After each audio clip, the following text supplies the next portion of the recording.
Medical కాలేజీల ప్రైవేటైజేషన్కి సంబంధించి మీరు కోటి సంతకాల సేకరణ కార్యక్రమం మీకు హోంవర్క్ ఇచ్చెళ్లారు. మాజీ ముఖ్యమంత్రి మీ పార్టీ అధ్యక్షులు వారు జగన్మోహన్ రెడ్డి గారు. అంటే మన రాష్ట్రంలో 4,10,00,000 మంది ఓటర్లు ఉన్నారు. అందులో 1/4 కోటి ఓటర్లు నేరుగా ఇంటరాక్ట్ అయ్యే కార్యక్రమం. మధ్యలో అడ్డుగోడలు లేవు, ముళ్ళ కంచెలు లేవు, 7 ద్వారాలు లేవు. నేరుగా ఆయనే ఇంటరాక్ట్ అవ్వబోతున్నారు. సో ఒక రకంగా ఒక గొప్ప ప్రజా ఉద్యమంగా దీన్ని మలచాలనుకుంటున్న జగన్మోహన్ రెడ్డి గారు జా- జాతీయ స్థాయిలో దీని మీద జాతీయ స్థాయిలో కేంద్ర ప్రభుత్వం దీని మీద ఫోకస్ పెట్టేలాగా దీనికి నిర్దిష్టమైన కార్యాచరణ ప్రకటించారు. మీరు సమాయత్తమై ఆ ఉద్యమంలో ముందుకు వెళ్ళటానికి కావాల్సిన శక్తియుక్తులన్నీ సమకూర్చుకున్నారా?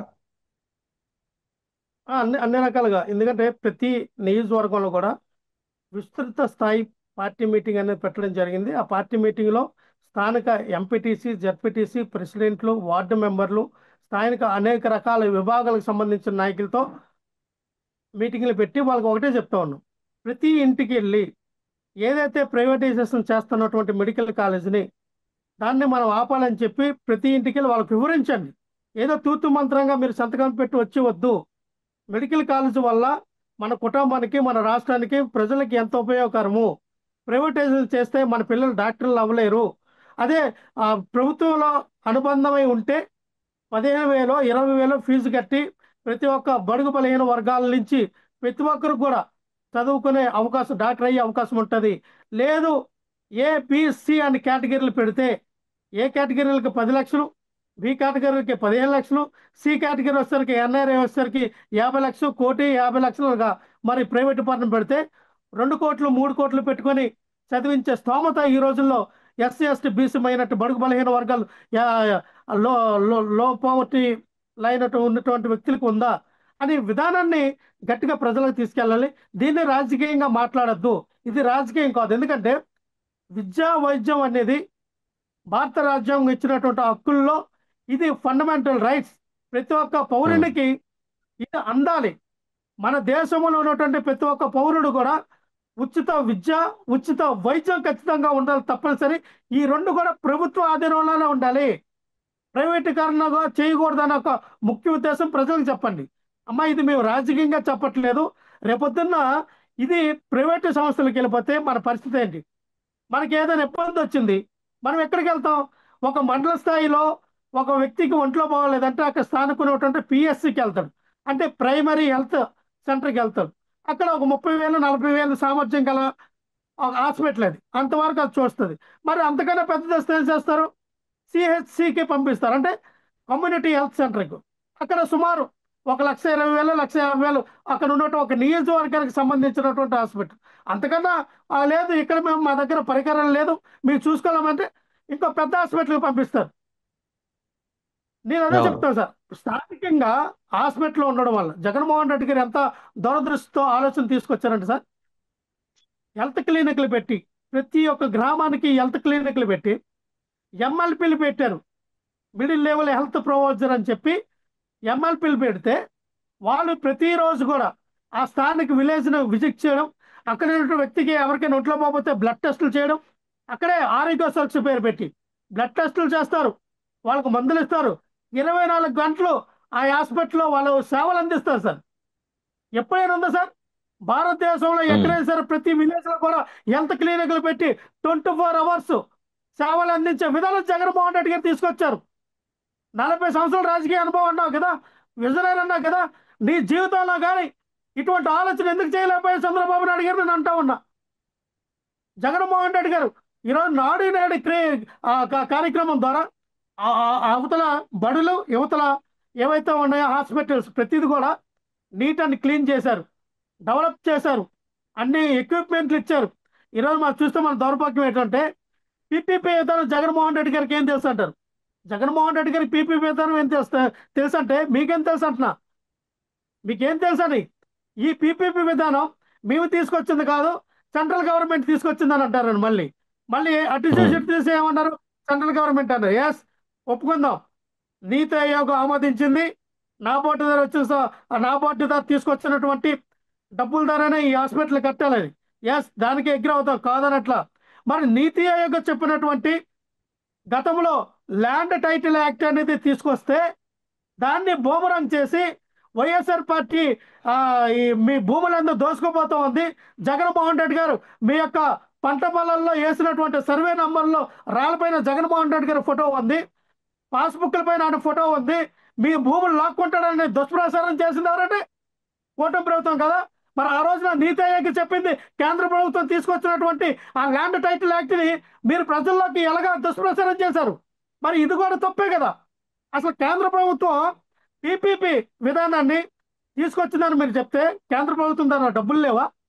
కేంద్ర ప్రభుత్వమే కదా ఇచ్చింది మెడికల్ కాలేజీని. మేము ఆ రోజున మెడికల్ ఉమ్, అదే పీపీపీ ఇట్లేదే మీకు కట్టలేక.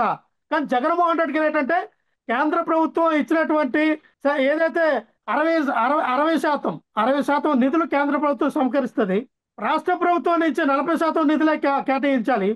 అలాంటప్పుడు మీరు 5,000 కోట్లకి ఎంత సార్? మహా అయితే 2,000 కోట్లు రాష్ట్ర ప్రభుత్వం పెడితే 3,000 కోట్ల రూపాయలు కేంద్ర ప్రభుత్వం ఇస్తుంది. మిగతా 10 కాలేజీలు మీరు కట్టొచ్చు కదా. జగన్మోహన్ రెడ్డి గారు బడ్జెట్ లోటుగా ఉన్నా సరే 7 మెడికల్ కాలేజీలు పూర్తి చేశారు. మీరు గతంలో ఉమ్, 2014 నుంచి 2019 మధ్య మీరు కాలేజీలు కట్టాడంటే కేంద్ర ప్రభుత్వం అంటే మీరు ఏమన్నారు? ఇదే కామినేని శ్రీనివాసరావు గారు అసెంబ్లీ సాక్షిగా అడిగితే ఏమన్నారంటే, ఎవరు మా బొబ్బుల్లి నియోజకవర్గం సంబంధించినటువంటి ఆర్వీఎస్ కేఎస్ రంగారావు గారు అడిగితే ఆ రోజున ఈ కామినేని శ్రీనివాసరావు గారు ఏం సమాధానం చెప్పారండి? ఏం సమాధానం చెప్పారు? మా దగ్గర డబ్బులు లేవు, ఒక్కొక్క కాలేజీకి 400-500 కోట్లు ఖర్చు పెట్టేంత డబ్బులు లేవు, అందుకే మీ మెడికల్ కాలేజీలు అని నిస్సిగ్గుగా నిర్లజ్జగా సమాధానం చెప్పారు. అదే జగన్మోహన్ రెడ్డి గారు ఈ రోజున అది టేకప్ చేసి 7 మెడికల్ కాలేజీలు కడితే 17 మెడికల్ కాలేజ్ ఎందుకు మీరు కట్టలేకపోయారు? ఎందుకు నిర్మించలేకపోయారు అంటే ఒక కాలేజీ కట్టడానికి 5 నుంచి 7 సంవత్సరాలు పడుతుంది సార్. ఈ రోజున వీళ్ళు పీపీపీ విధానం ఇచ్చిన 5 నుంచి 7 సంవత్సరాలు పడుతుంది. వాళ్ళేమో ఆ యుద్ధ ప్రాతిపదికంగా 24 గంటలు పనిచేసి వెంటనే 1 సంవత్సరం 2 సంవత్సరంలో అల్లా వద్దను అద్భుత దీపం లాగా ఇది జరిగిపోవాలంటే జరిగిపోదు. అదొక కన్స్ట్రక్షన్ ఒక ప్రాసెస్ ఉంటది.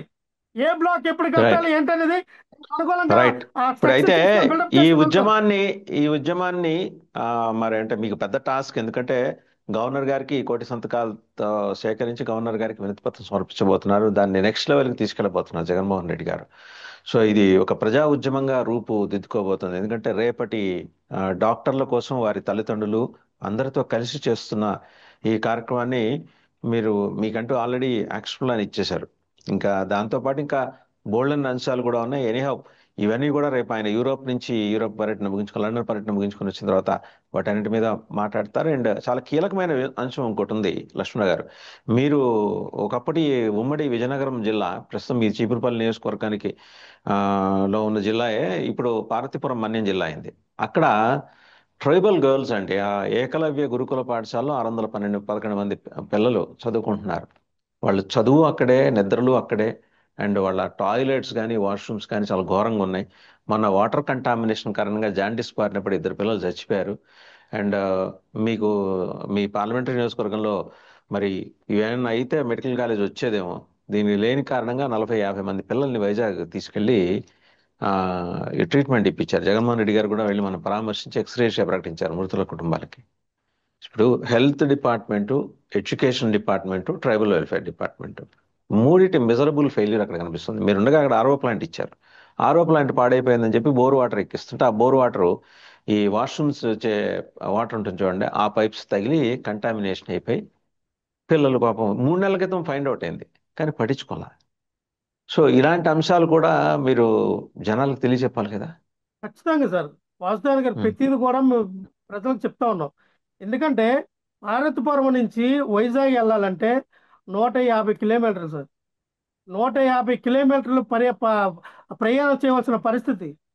అంటే అదే పార్వతీపురంలో అదే మెడికల్ కాలేజ్ కానీ పూర్తయి ఉంటే వాళ్ళకి ఆ పరిస్థితి ఉండదు కదా. ఆ పిల్లలు ఆ 2 పిల్లలు ఎవరైతే అంజలి కల్పన ఎవరైతే చనిపోయారో వాళ్ళు బతికుండేవారు.